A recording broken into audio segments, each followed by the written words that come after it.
Element অবধি যে distance, this is called r. Number 3, dB directly proportional to sin theta. এই যে থিটাটা আছে তার sin থিটার সাথে directly proportional. Number ideal sin theta by r square. চলো কমপ্লিট, আর কিছু না, এটা মুছলাম। তাহলে আমি যদি এই তিনটেকে কম্বাইন করি তাহলে আমি একেবারে লিখতে পারি combining this three, dB directly proportional to I dl sin theta by r square. বল বুঝতে পেরেছিস কিনা সবাই এত অবধি?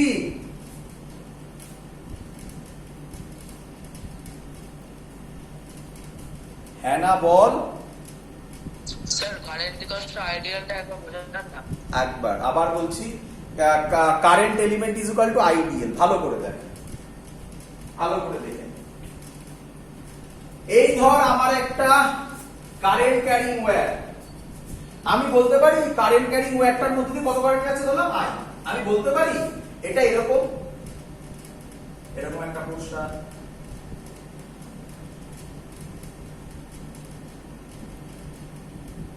মানে এটা একটা ডিএল, এটা একটা ডিএল, এটা একটা ডিএল, এটা একটা ডিএল, এটা DL, DL, DL, DL join করে এরকম একটা কারেন্ট ক্যারিং। বল বুঝলি কি না? হ্যাঁ। এই স্মল পোরশন গুলোকে বলে, এটাকে বলে ডিএল, এটাকে বলে ডিএল, এটাকে বলে ডিএল। যেখানে ইচ্ছা ধরতে পারিস, এখানে ধরতে পারিস, যেখানে ধরতে পারিস, যেখানে ধরতে পারিস, যেখানে ধরতে পারিস, যেখানে ইচ্ছা। যদি এখান দিয়ে আই কারেন্ট যায় তাহলে প্রত্যেকটা ডিএল এর মধ্যে দিয়ে কত কারেন্ট যাবে? আইডিয়াল হচ্ছে ওটা না, প্রত্যেকটা এলিমেন্টের মধ্যে দিয়ে কত কারেন্ট যাবে বলেছি? আই। আই। তাহলে একসাথে কথাটা current element, this is called I dl. বল বুঝলি কিনা? আচ্ছা হ্যাঁ স্যার। চলো, আচ্ছা কোশ্চেন হলো কারেন্ট এলিমেন্ট কেন আনলাম এটাও বোঝাবো। এটা খুব একটা ইম্পর্টেন্ট একটা লজিক আছে, মানে যেটাকে কিনা আমরা কি নাম ওটাকে বল, কুলম্বস ল ইলেকট্রোস্ট্যাটিক্সে, সেখানের থেকে এর একটা ফান্ডামেন্টাল ডিফারেন্স অলরেডি ক্রিয়েট হয়ে গেছে। কি বোঝাবো আজকেই বোঝাবো, দেখ। তাহলে বল এটা বুঝলি কিনা, এই পার্টটা বুঝলি কিনা বল।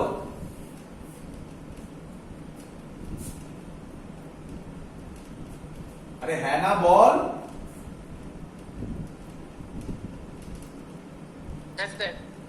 চলো, প্রপোর্শনাল সাইন যদি আমরা অমিট করে দিই তাহলে কি আসবে শিখিয়েছিলাম। এটাই ম্যাগনেটিজম এন্ড ম্যাটার আগে করানোর উদ্দেশ্য। শিখিয়েছিলাম, একটা চার্ট করেও দেখিয়েছিলাম ইলেকট্রোস্ট্যাটিক্সে কি হয়, ম্যাগনেটিজমে কি হয়। Is equal to mu naught by 4 pi, এই কনস্ট্যান্টটা হয়, যেটা কিনা ইলেকট্রোস্ট্যাটিক্সে ছিল 1 বাই 4 পাই এপসাইলন নট, সেটা ম্যাগনেটিজমে হয়ে যায় মিউ নট বাই 4 পাই। এপসাইলনের নটের নাম ছিল permittivity of free space, mu নটের নাম হবে পারমিয়াবিলিটি। লিখিয়েছিলাম এগুলো সব আমি আগের গুলোতে, পারমিয়াবিলিটি অফ, আর লিখলাম না ফ্রি স্পেস, এয়ার, ভ্যাকুয়াম, সব সেম, সব সেম। বাকিটা তো সেমই থাকবে। পরীক্ষায় তোমায় বলবে রাইট ডাউন বায়োসেভার্টস ল, এত অবধি তুমি করে আসবে, এইভাবে লিখে এত অবধি করে আসবে। আমি সব নোট দিয়ে দেবো, চিন্তার কিছু নেই, পুরো ডিটো জাস্ট দেখে বুঝে নেবে, ওটা প্র্যাকটিস করবে। স্টার মারা আছে বায়োসেভার্টস লর পাশে, তার মানে পরীক্ষায় আসে। বুঝে গেছো তোমরা কিভাবে কোশ্চেন আসে, আইডিয়া দিয়ে দিয়েছি। চলো বুঝলে কিনা বলো সবাই।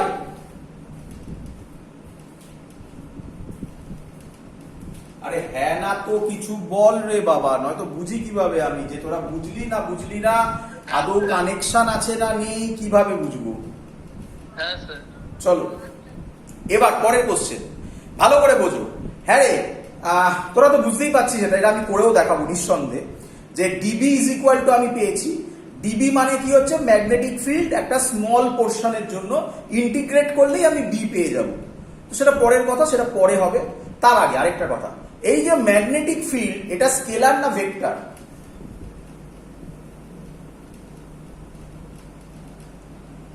ম্যাগনেটিক ফিল্ড স্কেলার না ভেক্টর? ভেক্টর। ভেক্টর। তাহলে যদি ম্যাগনেটিক ফিল্ড ভেক্টর হয় তাহলে পরের কোশ্চেন, এটাও আসি ইলেকট্রোস্ট্যাটিক্সে, দেখ পুরো ইলেকট্রোস্ট্যাটিক্সের মতো, তার নাম ছিল মনে করে দেখ Coulomb's law in vector form. তাহলে এরপরে আমি যেটা পড়াতে চলেছি এটাও পরীক্ষায় দেয়, কি write down Biot Savart's law in vector form. Clear? তো আমি Biot Savart's law in vector form করছি এবার। Biot Savart's law in vector form থাকবে, এটা এত অবধি।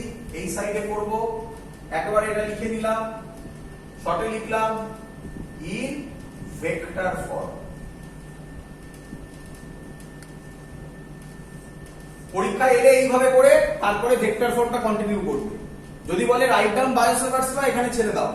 পরীক্ষায় যদি বলে write down Biot Savart's law in vector form, অনেকেই আছে এখান থেকে কন্টিনিউ করে বলে, কিন্তু এইটুকুনি লিখতে এমন কিছু বেশিক্ষণ টাইম লাগবে না। অনেকে এটাকে নিয়ে তারপরে এটা শুরু করে, এটুকুনি করে দেবে, কি যায় আসে। চলো বুঝে নাও। dB is equal to mu naught by 4 pi। আমি যে লাইনটা লিখবো সেই লাইনটা থেকে এই লাইনটাতে আসা যায় কিনা ভাবো, ব্যাকে ভাবো, তবে বুঝতে সুবিধা হবে। দেখো I dl বলেইছিলাম, dl একটা ভেক্টর কোয়ান্টিটি, তাই কারেন্ট এলিমেন্ট একটা ভেক্টর কোয়ান্টিটি। শুধু কারেন্ট নিলে কিন্তু সেটা স্কেলার হতো। কারেন্ট এলিমেন্ট ভেক্টর কোয়ান্টিটি, কেন? কারেন্ট স্কেলার আর এলিমেন্টটা ভেক্টর। মোমেন্টামের মতো m scalar v vector, momentum vector quantity, same জিনিস কারেন্ট এলিমেন্ট। এবার লেখাটা বোঝো, আশা করব অনেকে বুঝতে পেরেছো।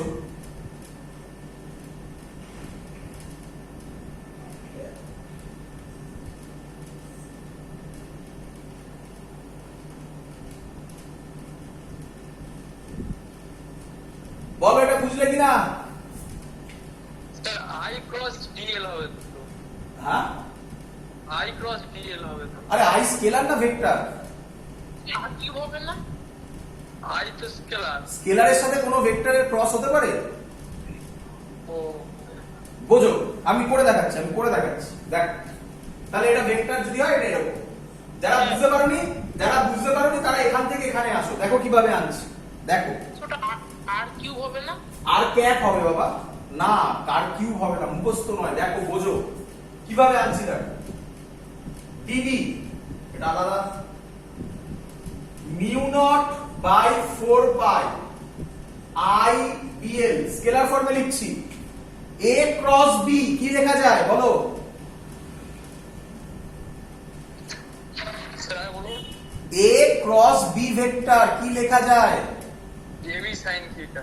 আমি তাহলে লিখবো a লিখে ফেলেছি আইডিয়াল, এটা b আমার। b মানে এর ক্যাপ আছে, ক্যাপ হলে এর ম্যাগনিটিউড কত?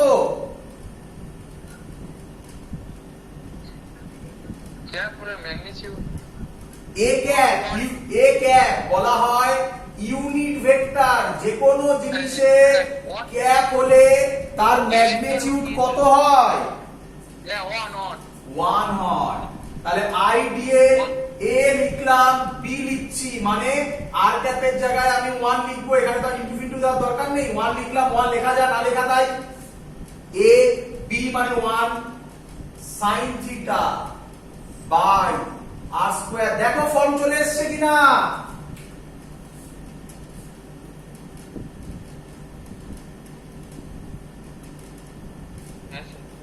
এবার ভালো করে শুনবে, তোমরা এটা জানো যে আর ক্যাপ মানে হচ্ছে r vector by mod r, যেটা অলরেডি একজন বলেছিল। তাহলে ডিবি হবে mu naught by 4 pi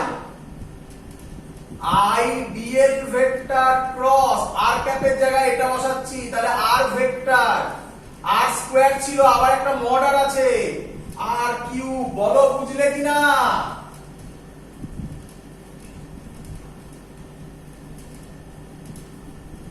ball.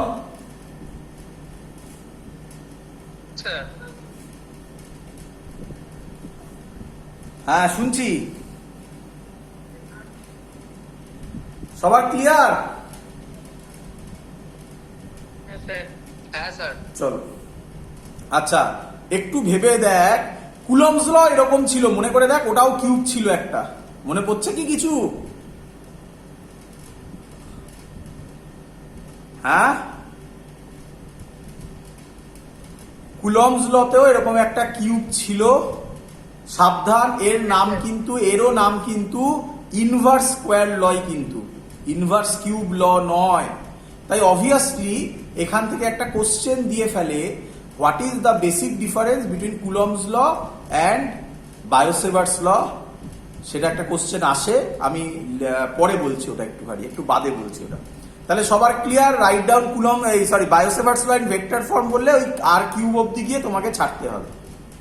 Sign থিটাটা একটু তো প্রবলেম আছে। হ্যাঁ বাহ, সাইন থিটাটা আপনি মানে প্রমাণ করে নিয়ে তারপরে এটা প্রমাণ করলেন।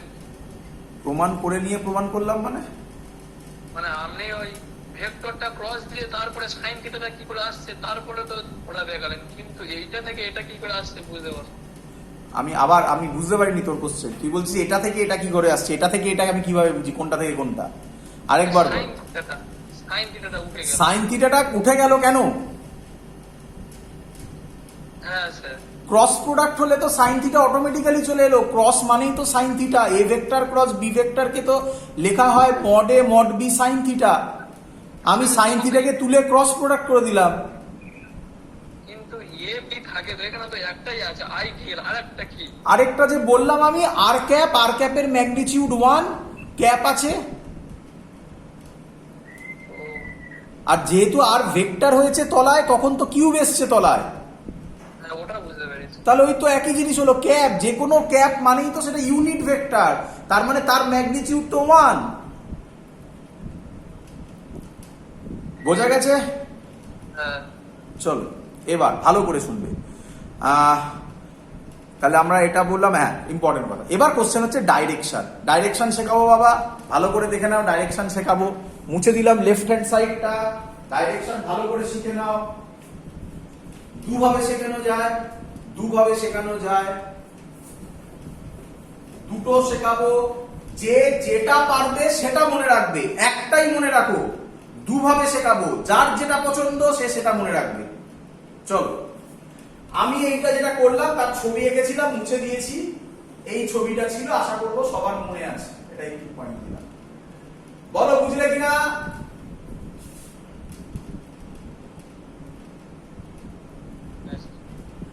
কি করতে হবে? প্রথমে একটা কারেন্ট এলিমেন্ট নিতে হবে।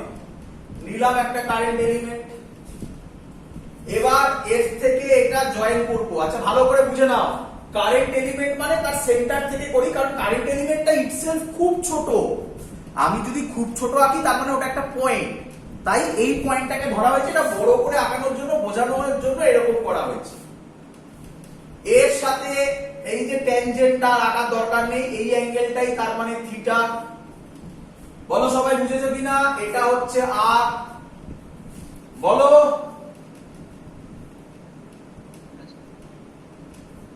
আরে হ্যাঁ না বল, এটা হচ্ছে ডিএল, তাই তো নাকি?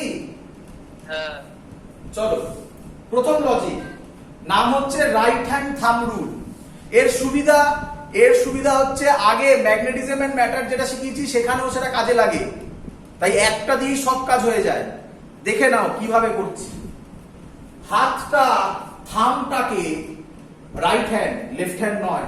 প্রচুর স্টুডেন্ট আছে বলে আমি যা বলবো যখন তখন বলবে অন্য হচ্ছে স্যার, তার কারণ তারপরে দেখা যায় তারা লেফট হ্যান্ড করছে, কারণ রাইট হ্যান্ডে তো পেন থাকে, ওটার হাতটা চেঞ্জ করতে ভুলে যায়। এই ভুলটা যেন না হয়, রাইট হ্যান্ড থাম্ব রুল। চলো, রাইট হ্যান্ডের থাম্বকে কারেন্টের ডাইরেকশনে রাখবে, এই যাচ্ছে। টি পয়েন্টে হাত রাখবে, টি পয়েন্টে যেখানে বার করতে বলবে সেই দিকে এই ফিঙ্গার গুলো থাকবে।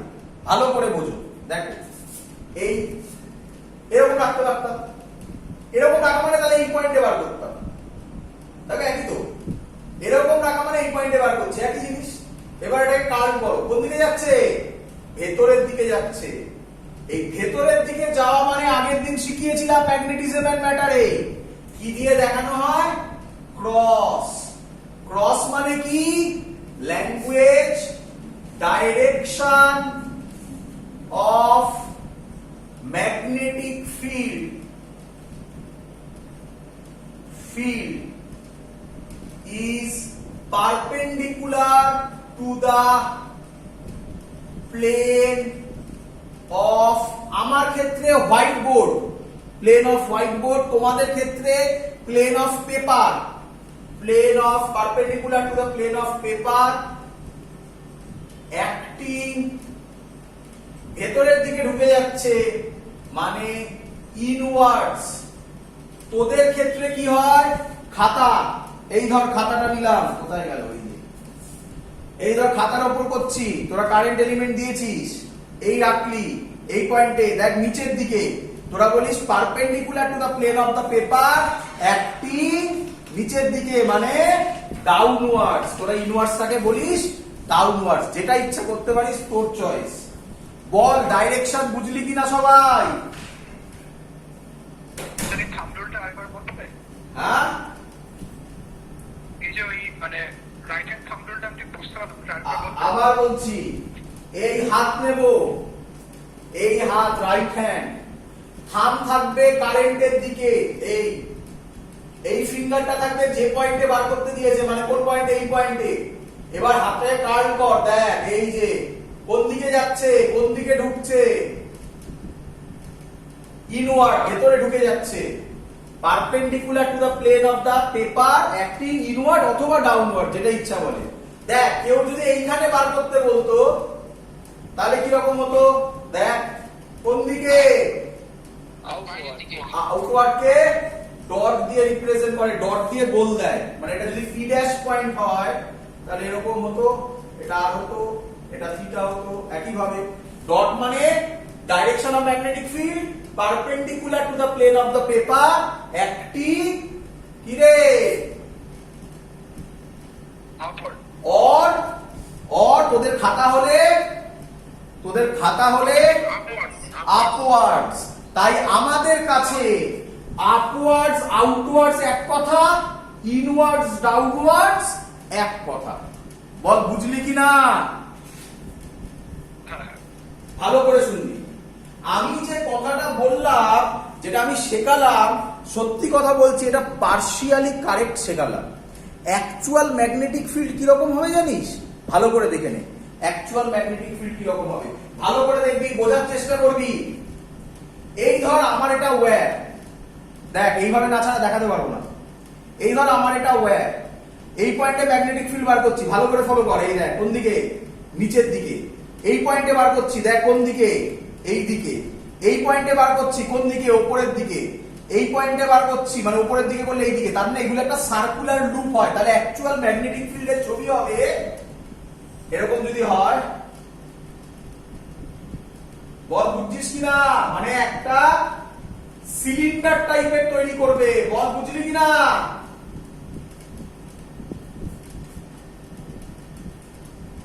বল।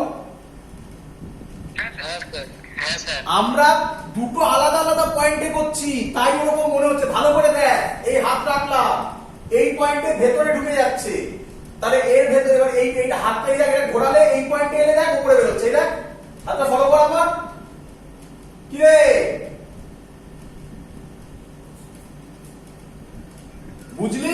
কি আউটওয়ার্ড হবে কোথায়?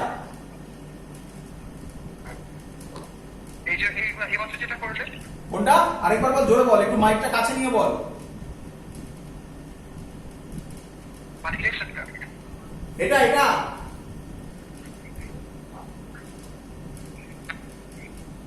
এটা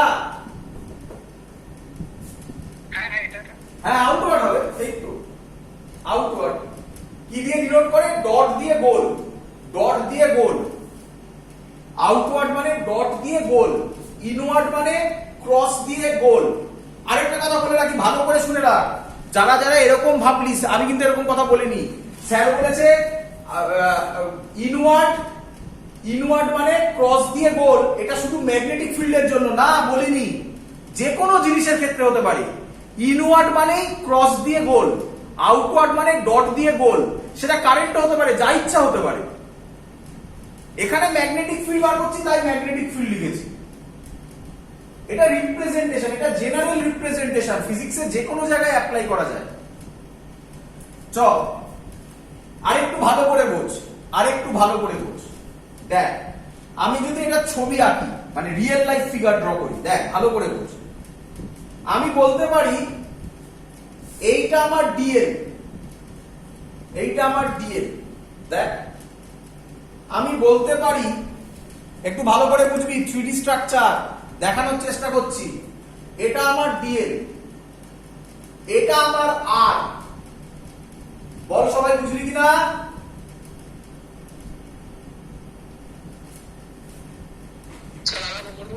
আরে ছবিটার দিকে মেলা, আমি প্র্যাকটিক্যাল ছবি দেখানোর চেষ্টা করছি, 3D ছবি দেখানোর চেষ্টা করছি।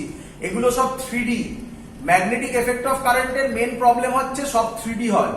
তাকা, এই দেখ ডিএল, এই দেখ আর। বল বুঝলি কিনা ছবিটা? মেলাচ্ছিস? এই পেনটা আমার এখানে, এই হাতটা দেখ, এই যে কোন দিকে? ইনভার্স। এই দেখ, এটা হলো আমার ম্যাগনেটিক ফিল্ড। বল বুঝলি কিনা? হ্যাঁ স্যার। তাহলে বল, কালো পেনের সাথে লাল পেনের অ্যাঙ্গেল কত? 90 ভেরি গুড। বল, কালো পেনের সাথে মার্কারের প্লেনের অ্যাঙ্গেল কত? 90 ভেরি গুড, শিখিয়েছিলাম। ডিবির সাথে ক্রস প্রোডাক্ট হলে আইডিএল এর অ্যাঙ্গেল কত? 90 ডিবির সাথে আর এর অ্যাঙ্গেল কত? 90 ডিএল আর আর এর মধ্যে অ্যাঙ্গেল যা ইচ্ছা হতে পারে, থিটা হতে পারে, 90 হতে পারত, তাহলে সেটা অর্থোগোনাল হয়ে যেত। ক্লাস 11 এ শেখানো, আশা করি মনে আছে। বল বুঝলি কিনা? এটাতেও তাই হবে। এটা তো ছবি দেখ, এরকম হবে, এটার ছবি এরকম হবে, 90 ডিগ্রি হতেই হবে। এর সাথে এটা 90, এর সাথে এটা 90, এই দুটোর মধ্যে অ্যাঙ্গেল যা ইচ্ছা হতে পারে। এটার ছবি দেখ, দেখ বোঝা বুঝলি কিনা? এই দেখ, এটা আপওয়ার্ডস, এই দিকে দেখ, বুঝলি কিনা? মানে এই দিকে তোদের দিকে আসছে, দেখ এটা। ক্লিয়ার সবার?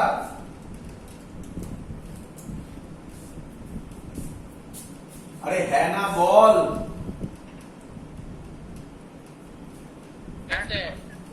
চলো এবার কিছু ভ্যালু বলবো, ভ্যালুগুলো একটু লিখে নেবে। মুছে দিলাম। Direction clear. তাহলে কেউ আমাকে একটা কোশ্চেন করেছিল, স্যার কোন দিকে ডিফ্লেক্ট হবে? ম্যাগনেটিক ফিল্ড পেয়েছি, ডিফ্লেক্ট মানে তো ফোর্স বার করতে হবে। ফোর্সটা যখন আমরা শিখে যাব তখন এক্সাক্ট ক্যালকুলেশন করে ফেলবো। ম্যাগনেটিক ফিল্ডের ডাইরেকশন আমরা কিন্তু শিখে গেছি কোন দিকে হবে। যে কোশ্চেন করেছিল তার অ্যান্সার পাওয়ার কথা এখন। এবার এই যে মিউ নট বাই 4 পাই এর ভ্যালু কত? এটা আলাদা টপিক করে করছি আমরা। মিউ নট বাই 4 পাই এর ভ্যালু 10⁻⁻7 ইউনিট লিখবে, tesla metre ampere inverse. Tesla metre ampere inverse.